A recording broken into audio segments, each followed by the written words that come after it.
महाराष्ट्र का एक अहम हिस्सा मराठवाड़ा, बीड़, जालना, औरंगाबाद, उस्मानाबाद। इतिहास में मराठवाड़ा का वैभव ये कि औरंगजेब की राजधानी थी, लेकिन अब यहाँ के गांव नौजवानों से खाली हो गए। बची है तो बूढ़ी हड्डियां, धसी हुई आंखें, पिचकी हुई कोख और उस कोख में भूख से बिलखते बच्चे। और जिन जानवरों से जिंदगी की उम्मीद थी वो कसाई घरों में कट रहे हैं। यकीन नहीं होता, जहां कभी पानी से चक्की चला करती थी वो मराठवाड़ा आज बूंद बूंद पानी के लिए तरस रहा है।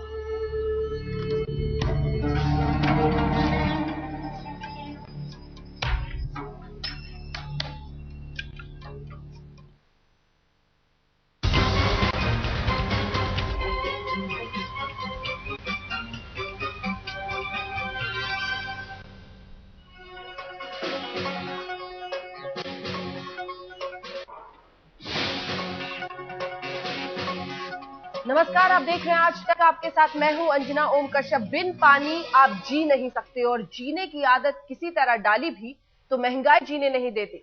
महाराष्ट्र के एक बड़े हिस्से का आज यही हाल है। मराठवाड़ा में महंगाई और सूखे की मार इस कदर पड़ रही है कि गांव के गांव खाली हो रहे हैं। सरकार पर लोगों का भरोसा नहीं रहा क्योंकि राहत के उपाय नहीं के बराबर है। यहां मराठवाड़ा से देखिए हमारी ये खास रिपोर्ट। सूरज की पहली किरण के साथ जमीन पर जिंदगी की लड़ाई शुरू हो जाती है। मराठवाड़ा की इस धरती से इस साल इंद्र देवता ने मुंह मोड़ लिया और लगभग ना के बराबर बारिश ने इस पूरे इलाके की खेती को भारी नुकसान पहुंचाया है और खूबसूरती को उजाड़ फेंका है।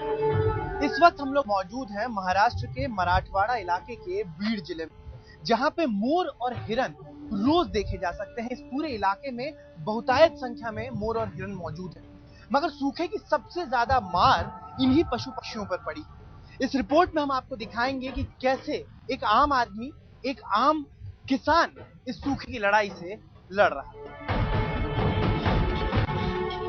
गांव में लोग बूंद बूंद पानी के मोहताज हो गए। जालना और बीड़ जिले में ज्यादातर जलाशय सूख गए।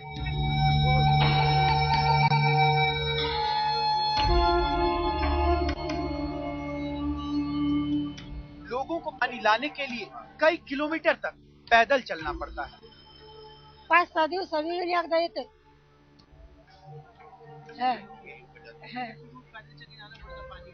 पाणी लांब लांब जायला लागत. लांब लांब जायला लागत, 1 किलोमीटर जायला लागत. पीने का पानी तो दूर से लाना पड़ता है, 2-2 किलोमीटर से लाना पड़ता है। एक कैन रहता है 20 लीटर का, वो भर के लाना पड़ता है पीने के लिए।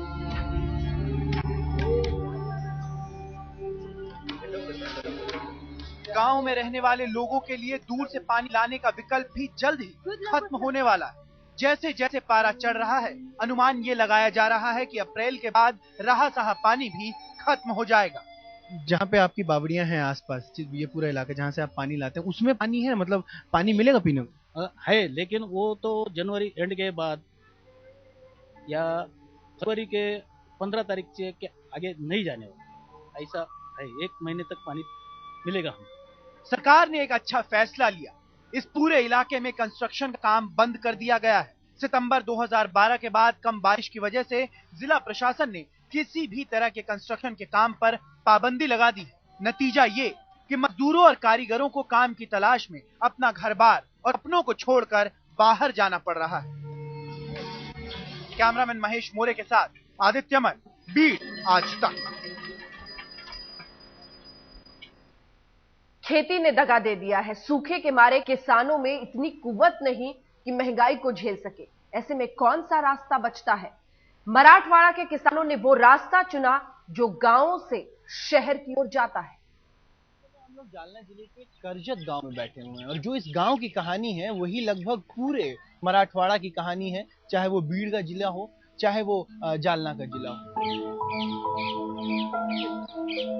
इन मासूमों को इस बात का इल्म भी नहीं है कि इतना हंगामा क्यों बरपा है। सिर्फ इस बात का गम सताता है कि इनके माँ बाप इन्हें गांव में छोड़कर बाहर काम करने चले गए।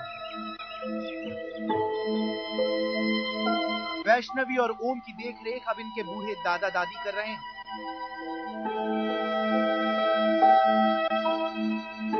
वैष्णवी और ओम की तरह ही इस गांव में कई और बच्चे हैं, और जब हमने इन बच्चों से सवाल किया कि इनके माता पिता कहाँ हैं, तो जवाब ये था। आप ये बताइए बाबू कि आपके मम्मी पापा कहाँ गए? मुंबई मुंबई। क्या करने गए?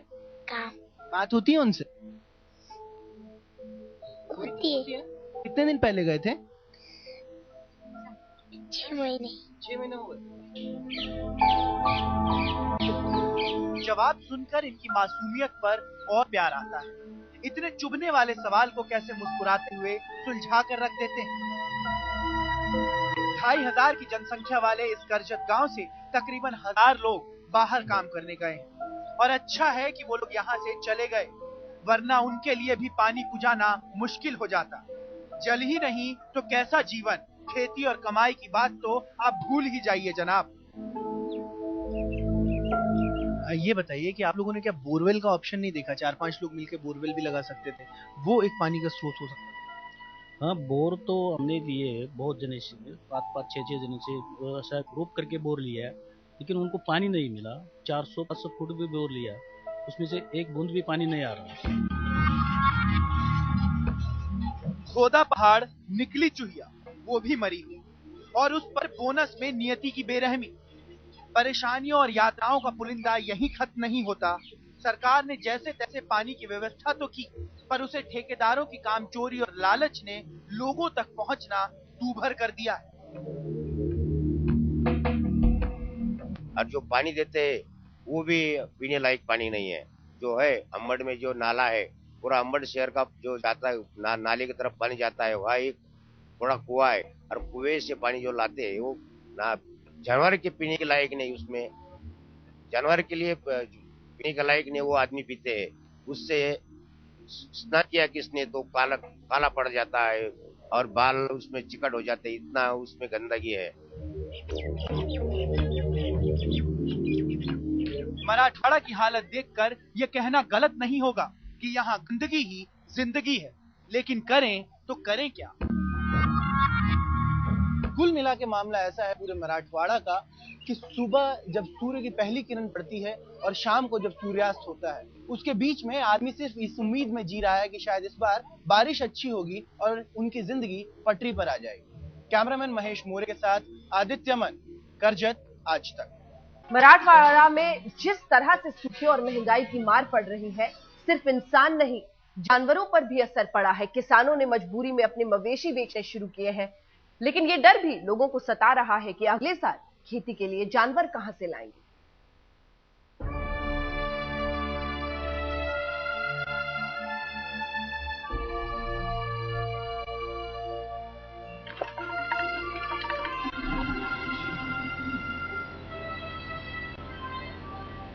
अब हम आपको मराठवाड़ा के उस हिस्से में ले आए हैं जिस पर सूखे का सबसे ज्यादा प्रभाव पड़ा है।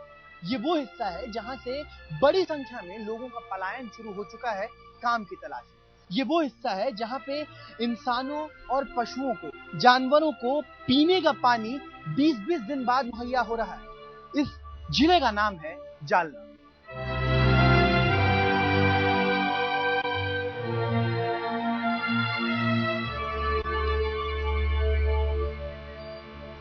जालना नाम ने ही कह दिया जल नहीं, बस है यहाँ जलना।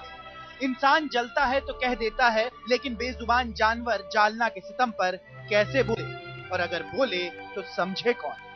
इस इलाके को अष्टी के नाम से जाना जाता है, और इस इलाके में आप इस तरीके के जो जानवरों के कैंप लगाए गए हैं, वो कई सारे कैंप इस इलाके में मौजूद हैं। यहाँ पे तकरीबन 30,000 के आसपास अष्टी के पूरे इलाके में जानवर इस समय मौजूद हैं। ये उन चंद खुशनसीब जानवरों में से हैं जिन्हें इन छावनियों में जगह मिल गई। इस दाखिले से कम जानवरों को पेट भर खाना और पानी तो मिल ही जाता है। सरकार की तरफ से एक सतही प्रयास ने कुछ जानवरों को तो जिंदगी का वरदान दे दिया है।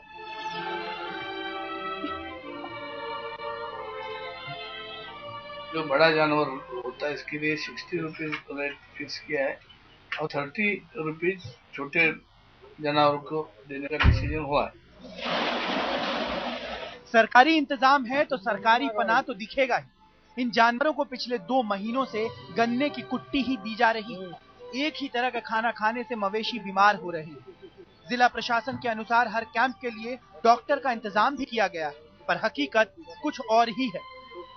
सरकारी डॉक्टर नहीं आते, हमसे जेब से पैसे लेकर उस डॉक्टर को बुलाते हैं और वो डॉक्टर जानवर को चेक कर जाते हैं। येतच नाही त्या जनावरांचा डॉक्टर इकडे सरकारी, तिकडेच पैसे कमी नुसते, इथे येतच नाही कोणी सरकारी डॉक्टर।